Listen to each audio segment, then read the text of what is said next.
अब ये बताइए, ये नया जमाने का मोबाइल है या पुराने जमाने का मोबाइल है? आए बोलिए ना, लग रहा मेरी उर्दू नहीं आ रही समझ में आप लोगों को। आ रही है तो बोलना पड़ेगा। ये पुराने जमाने का मोबाइल है या नए जमाने का मोबाइल है? नए जमाने का। तो इसको मैं बेटा बोलता हूं। और पुराने जमाने वाला वो जो था, जो अम्मी के हाथ में होता था और अम्मी गुस्से से मारती थी, छोटा वाला, उसका नंबर क्या होता था? 33। नोकिया वाला, देखिए इनको याद है, बोलिए नोकिया वाले का नंबर क्या होता था? 3310। देखिए उनको याद है नंबर। उसको मैं बाबा बोलता हूं, अब्बा। वो अब्बा है और ये बेटा है।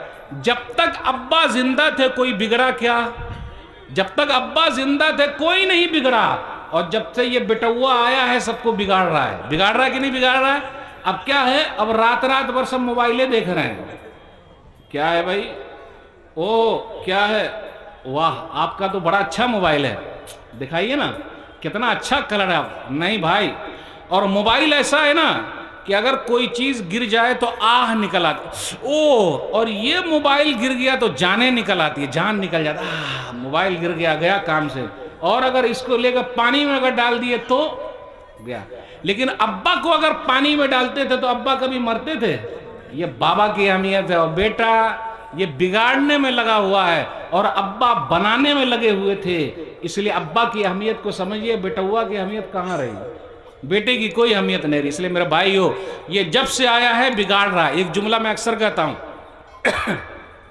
कि छोटे बच्चे के हाथ में मोबाइल दे दीजिए तो रोना बंद। जहां रो रहा है मोबाइल, ले बेटा मोबाइल ले ले ले ले बेटा ले। और बड़े बच्चे के हाथ में मोबाइल दे दीजिए तो रात भर सोना बंद, सोएंगे नहीं, बस चल रहा। छोटे छोटे बच्चों को मालूम है डोरीमोन क्या खेल आता है ना, डोरीमोन, और क्या आता है आप लोगों के? मैं तो जानता नहीं मोबाइल में।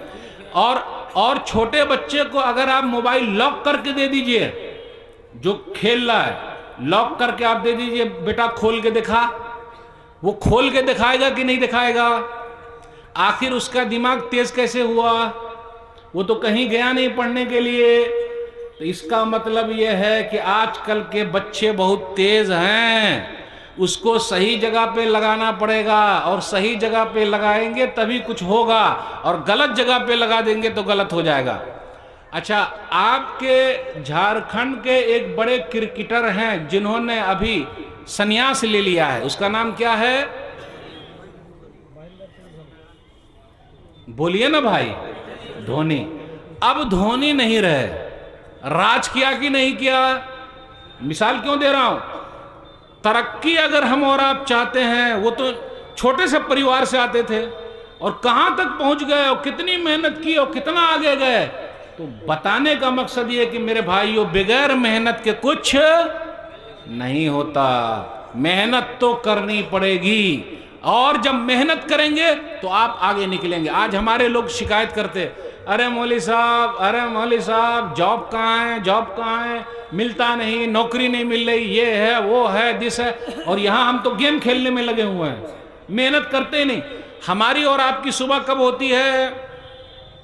12 बजे, 10 बजे। तो हम तरक्की करेंगे। फजर से पहले उठिए, फजर की नमाज पढ़िए।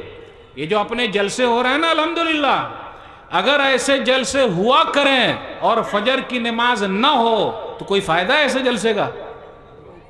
बताइए, आप ही बताइए, मैं कुछ नहीं।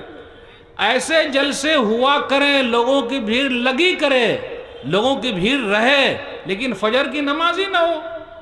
मेरे भाइयों, बरकत बट रही है फजर की नमाज में। नबी सल्लल्लाहु अलैहि वसल्लम ने फरमाया, सही मुस्लिम किताबु सलातुल मुसाफिर हदीस नंबर 725, रकअतुल फज्र खैरुम मिनद दुनिया व मा फीहा। जिसने फजर के वक्त की 2 रकअत सुन्नत पढ़ ली, उसको पूरी दुनिया मिल गई है। कितने लोग फजर में हाजिर होते हैं? इतना बड़ा मजमा अगर फजर में हाजिर हो जाए, जैसा जुमा के दिन हम और आप हाजिर होते हैं, तो हालत क्या होगी? मुतवल्ली साहब परेशान हो जाएंगे, अरे भैया मस्जिद को जल्दी बढ़ाओ। मेरे भाइयों, इसलिए अल्लाह हमारी नहीं सुन रहा है। मस्जिदों को आबाद रखो।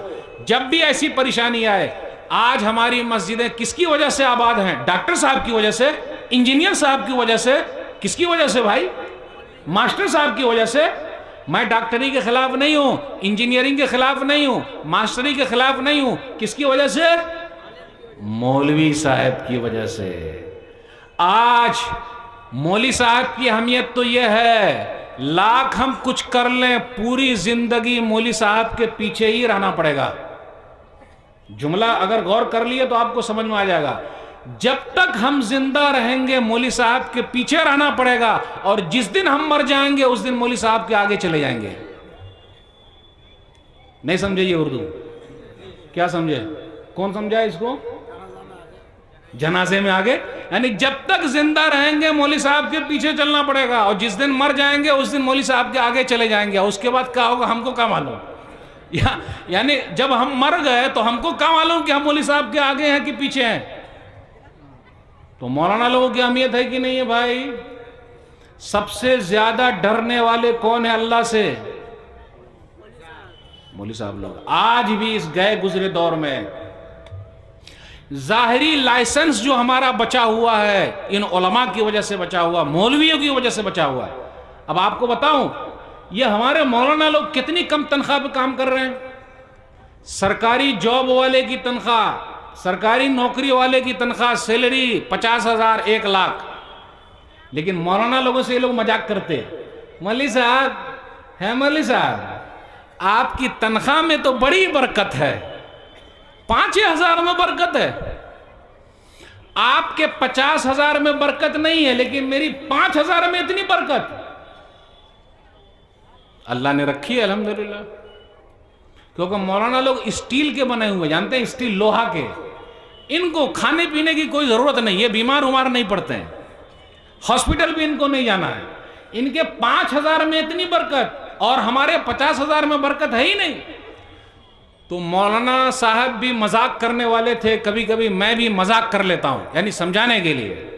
तो मौलवी साहब ने कहा, देखिए भैया, है भैया सुनिए, अगर आपके 50 में बरकत नहीं है और मेरे 5 में बरकत है, तो आइंदा महीने से मेरा 5 आप ले लीजिए और अपना 50 हमें दे दीजिए। कितने लोग तैयार होंगे? लग रहा नहीं आई बात समझ में।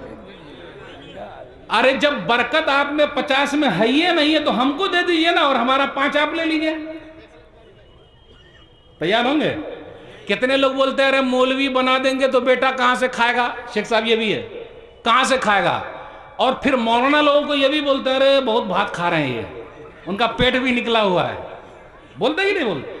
अरे भैया जिस तरह मौलाना लोग खा रहे हैं आपका बेटा भी खाएगा भाई, बनाइए। तो ये दीनी तालीम की वजह से, उलमा की वजह से हम और आप जरा बचे हुए हैं। अगर ये उलमा न रहे तो हमारी हालत तो क्या मालूम क्या होगी, कैसे रहेंगे? जानवरों की तरह रहेंगे, कोई हैसियत नहीं रहेगी। आज हमारी मस्जिदें हैं, ताला खुला है, 5 वक्त अजान हो रही है, तूफान रहे, आंधी रहे, कुछ भी रहे, जलजला रहे, झटका रहे, फसाद हो जाए, अल्लाह अकबर की सदा लगाता कौन है? डॉक्टर साहब लगाते हैं, इंजीनियर साहब, मास्टर साहब, ये मौलवी साहब।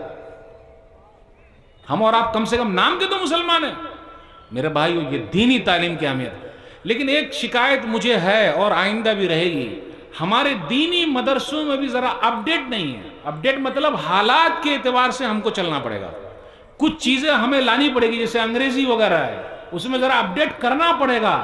हमारा मैनेजमेंट भी अपडेट होगा।